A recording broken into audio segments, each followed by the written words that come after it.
আপনারা দেখতে পারেন উপস্থিত হয়েছেন, আপনাদের প্রতি কৃতজ্ঞতা জানাই।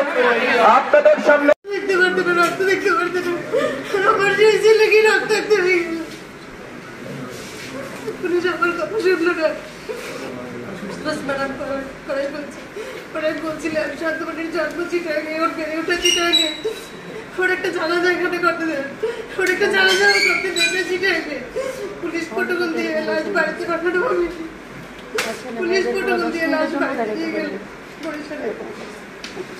আমার ছেলেটা জীবিত থাকতে যদি এরকম প্রটোকল দিত, এই আন্দোলনে এসব ছেলেদেরকে যদি এরকম প্রটোকল দেওয়া হইত, তাহলে তো এত মায়ের বুক খালি হইত না, এত স্ত্রীরা স্বামীরা হইতো না, কোন সন্তানরা বাপ হারা হইতো না, যদি প্রটোকল আগে দেওয়া হইত।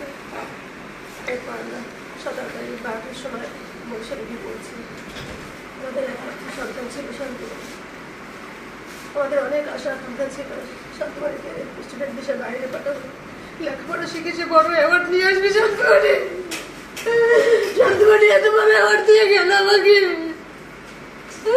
আমার আশা ছিল আমি সেরা মা হবো, শান্তমানি ভালো লেখাপড়া করে বড় অ্যাওয়ার্ড নিয়ে আসবে।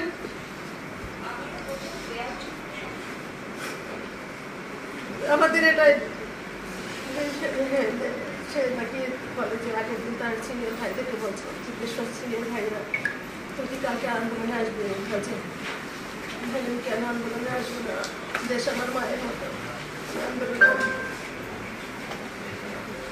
হ্যাঁ আমার বাবা দেখতে পারে, দেখতে পারে সবসময়।